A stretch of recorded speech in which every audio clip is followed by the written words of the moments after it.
History club 89-এ আপনাকে স্বাগতম। ইতিহাস শুধু অতীতের গল্প নয়, এটি আমাদের বর্তমানকে বুঝতে এবং ভবিষ্যৎকে গড়তে সাহায্য করে। এই চ্যানেলে আপনি জানতে পারবেন প্রাচীন সভ্যতা, হারিয়ে যাওয়া প্রাণী, ঐতিহাসিক যুদ্ধ, রহস্যময় ঘটনা, বিখ্যাত ব্যক্তি এবং বিশ্বের বিস্ময়কর ইতিহাস সম্পর্কে নির্ভরযোগ্য ও আকর্ষণীয় তথ্য। ভিডিওটি ভালো লাগলে অবশ্যই লাইক, কমেন্ট, শেয়ার করুন এবং ইতিহাসের নতুন নতুন ভিডিও সবার আগে দেখতে হিস্ট্রি ক্লাব 89 চ্যানেলটি সাবস্ক্রাইব করে বেল আইকন চাপতে ভুলবেন না। চলুন শুরু করি আজকের ইতিহাসের এক নতুন অধ্যায়।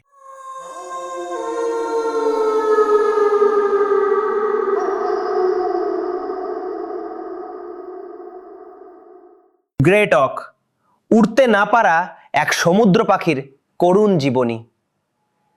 একসময় উত্তর আটলান্টিক মহাসাগরের ঠান্ডা উপকূল জুড়ে লক্ষ লক্ষ পাখি বাস করত। তারা ছিল দক্ষ সাঁতারু, দুর্দান্ত ডুবুরি এবং সমুদ্রের নিচে যেন ডানা মেলে উড়ে বেড়াতো, কিন্তু আকাশে তারা উড়তে পারত না। এই আশ্চর্য পাখিটির নাম ছিল গ্রেট ওক। বৈজ্ঞানিক নাম পিঙ্গুইনাস ইম্পেন্নিস।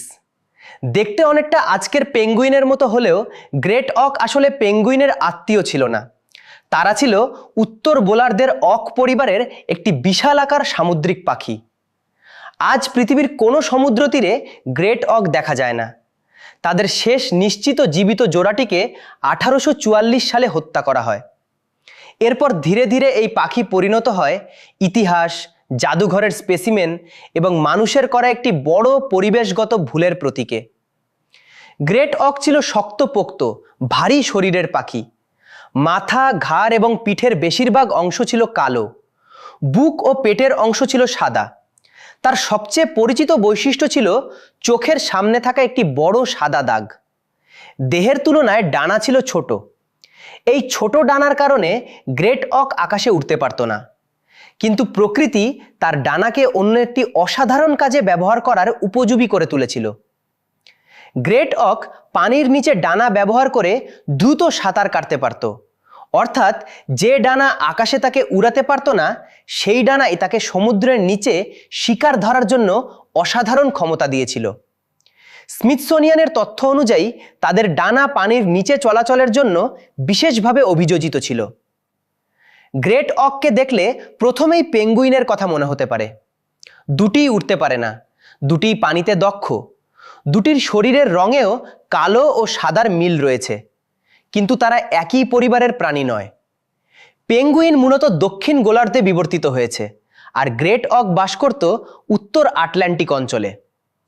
দুই প্রাণীর মধ্যে এই মিলিল আসলে কনভার্জেন্ট ইভলিউশনের একটি চমৎকার উদাহরণ, অর্থাৎ সম্পূর্ণ আলাদা বংশের প্রাণী একই ধরনের পরিবেশে বাস করতে গিয়ে কিছু একই ধরনের বৈশিষ্ট্য অর্জন করেছে। তাই গ্রেট অককে বলা যায় উত্তর আটলান্টিকের এক ধরনের উত্তর গোলার্ধের পেঙ্গুইন সদৃশ পাখি, যদিও প্রকৃত অর্থে সে পেঙ্গুইন ছিল না। গ্রেট ওক উত্তর আটলান্টিকের ঠান্ডা জল এবং রকি আইল্যান্ড বা পাথুরে দ্বীপগুলোর সঙ্গে ঘনিষ্ঠভাবে যুক্ত ছিল। তাদের ব্রিডিং কলোনি ছিল বর্তমান কানাডা, গ্রিনল্যান্ড, আইসল্যান্ড, ফারো দ্বীপপুঞ্জ, ব্রিটেন এবং উত্তর আটলান্টিকের অন্যান্য অঞ্চলে। তারা এমন দ্বীপ পছন্দ করত যেখানে মানুষের বা স্থলচর শিকারীর উপস্থিতি কম ছিল। বিশেষ করে নিউফাউন্ডল্যান্ডের আশেপাশের অঞ্চল গ্রেট অকের জন্য অত্যন্ত গুরুত্বপূর্ণ ছিল। ফাঙ্ক আইল্যান্ড ছিল তাদের অন্যতম পরিচিত ব্রিডিং গ্রাউন্ড। একসময় এই দ্বীপগুলোতে গ্রেট অকের বিশাল কলোনি দেখা যেত, কিন্তু সেই বিশাল কলোনি শেষ পর্যন্ত তাদের দুর্বলতায় পরিণত হয়। স্থলে গ্রেট ওক ছিল কিছুটা অস্বস্তিকর ও ধীরগতির, কিন্তু পানিতে তাদের গল্প ছিল সম্পূর্ণ আলাদা। তাদের স্ট্রিমলাইন শরীর এবং শক্তিশালী ছোট ডানা পানির নিচে প্রোপালশন তৈরি করত। তারা ডুব দিয়ে মাছ ও অন্যান্য সামুদ্রিক খাদ্য ধরত। তাদের ডানাগুলো যেন পানির নিচে পাখির ডানার পরিবর্তে একজোড়া বৈঠা হয়ে কাজ করত। এই কারণে গ্রেট অককে শুধু উড়তে না পারা পাখি হিসেবে দেখলে ভুল হবে, বরং বলা যায় গ্রেট ওক আকাশ হারিয়েছিল কিন্তু সমুদ্র জয় করেছিল। তাদের জীবনের বড় অংশই ছিল সমুদ্র কেন্দ্রিক। স্মিথসোনিয়ানের গবেষণায় গ্রেট অককে রিসেন্ট অ্যালসিডাই পরিবারের বৃহত্তম সদস্য এবং একমাত্র ফ্লাইটলেস সদস্য হিসেবে উল্লেখ করা হয়েছে। হাজার হাজার বছর ধরে উত্তর আটলান্টিকের পরিবেশে গ্রেট ওক টিকে ছিল। মানুষও বহু আগে থেকেই তাদের শিকার করত। প্রাগৈতিহাসিক সময়ে উত্তর আটলান্টিকের দ্বীপ ও উপকূলে বসবাসকারী মানুষ গ্রেট অককে খাদ্যের উৎস হিসেবে ব্যবহার করত বলে স্মিথসোনিয়ানের তথ্য থেকে জানা যায়। তখন শিকার সীমিত ছিল, কিন্তু মানুষের প্রযুক্তি ও সমুদ্রযাত্রার ক্ষমতা যত বাড়তে থাকে, গ্রেট অকের ওপর চাপও তত বাড়তে থাকে। মানুষ এমন দ্বীপেও পৌঁছাতে শুরু করে যেখানে আগে গ্রেট অক তুলনামূলক নিরাপদে ব্রিডিং করত। গ্রেট অকের শরীরের প্রায় প্রতিটি অংশই মানুষের কাছে ব্যবহারযোগ্য হয়ে উঠেছিল। তাদের মাংস খাদ্য হিসেবে ব্যবহার করা হতো, তাদের ডিম সংগ্রহ করা হতো, তাদের পালক ব্যবহার করা হতো। শরীরের চর্বি ও তেলও মূল্যবান ছিল, এমনকি তাদের বেইট হিসেবেও ব্যবহার করা হতো মাছ ধরার কাজে। ফলে গ্রেট অক ধীরে ধীরে একটি সাধারণ সামুদ্রিক পাখি থেকে মানুষের কাছে একটি সম্পদে পরিণত হয়। আর যখন কোনো প্রাণীকে প্রকৃতির অংশের বদলে শুধুমাত্র সম্পদ হিসেবে দেখা হয়, তখন তার জন্য বিপদ শুরু হয়। অষ্টাদশ শতকের শেষের দিকে গ্রেট অকের বড় বড় কলোনি ইতিমধ্যেই মারাত্মকভাবে ক্ষতিগ্রস্ত হয়ে পড়েছিল। বিশেষ করে নিউফাউন্ডল্যান্ড অঞ্চলের বড় কলোনিগুলোতে ব্যাপক শিকার হয়। ন্যাচারাল হিস্টোরি মিউজিয়ামের তথ্য অনুযায়ী ইউরোপীয় জেলে ও হোয়েলাররা তাদের বড় কলোনিগুলো ধ্বংস করে দেয়। 1775 সালেও এমনকি তাদের নির্বিচারে হত্যা বন্ধ করার আবেদন করা হয়েছিল, কিন্তু ততদিনে পরিস্থিতি অনেকটাই খারাপ হয়ে গেছে। একটি আশ্চর্য বিষয় হলো, গ্রেট অক যখন বিরল হয়ে গেল তখন তাদের নিরাপত্তা বাড়েনি, বরং তাদের মূল্য আরও বেড়ে গেল। সংগ্রাহকরা গ্রেট অকের চামড়া ও ডিম সংগ্রহ করতে শুরু করলো। একটি বিরল ডিম বা স্পেসিমেনের জন্য বিপুল অর্থ দিতে প্রস্তুত ছিল সংগ্রাহকরা।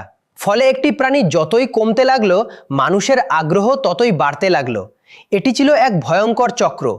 কমে যাওয়া থেকে আরও বিরল হওয়া থেকে, দাম বাড়া থেকে আরও শিকার থেকে আরও দ্রুত বিলুপ্তি।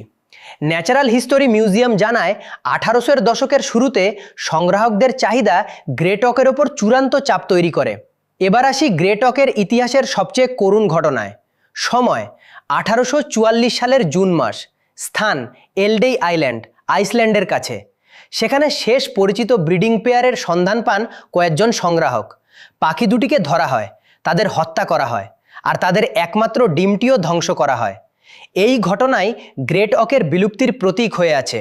স্মিথসোনিয়ান ইনস্টিটিউশন এবং ন্যাশনাল মিউজিয়াম দুই প্রতিষ্ঠানই 1844 সালের এই শেষ জোড়ার হত্যাকে গ্রেট অক বিলুপ্তির চূড়ান্ত ঘটনা হিসেবে উল্লেখ করে।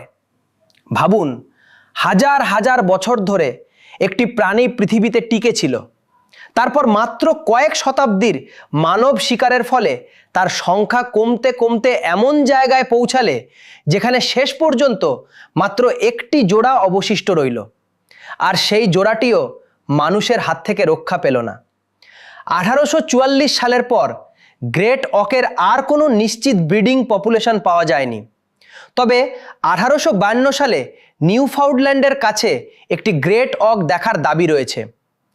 ন্যাচারাল হিস্ট্রি মিউজিয়ামের তথ্য অনুযায়ী 1852 সালে শেষ জীবিত পাখি দেখার একটি হিস্টোরিক্যাল রেকর্ড রয়েছে, কিন্তু 1844 সালের পর কোনো নিশ্চিত পপুলেশন আর প্রতিষ্ঠিত হয়নি। তাই 1844 সালকেই সাধারণভাবে গ্রেট অকের বিলুপ্তির বছর হিসেবে ধরা হয়। গ্রেট অক পৃথিবী থেকে হারিয়ে গেলেও বিজ্ঞানীদের কাছে তার গুরুত্ব শেষ হয়নি। জাদুঘরগুলোতে সংরক্ষিত স্পেসিমেন, স্কেলিটন এবং ডিম আজ বিজ্ঞানীদের কাছে অমূল্য। ন্যাচারাল হিস্ট্রি মিউজিয়ামে সংরক্ষিত গ্রেট অকের ডিম নিয়ে আধুনিক প্রযুক্তিতে গবেষণা হয়েছে। উচ্চ রেজলিউশনের এক্স-রে মাইক্রোসিটি ব্যবহার করে ডিমের গঠন ও ব্রিডিং ইকোলজি সম্পর্কে নতুন তথ্য অনুসন্ধান করা হয়েছে। অর্থাৎ শত শত বছর আগে সংগ্রহ করা একটি ডিম আজও আধুনিক বিজ্ঞানকে তথ্য দিতে পারে। আজ পৃথিবীর বিভিন্ন জাদুঘরে গ্রেট অকের স্পেসিমেন রয়েছে। ন্যাচারাল হিস্ট্রি মিউজিয়ামের কালেকশনে গ্রেট অকের স্পেসিমেন এবং ডিম সংরক্ষিত আছে।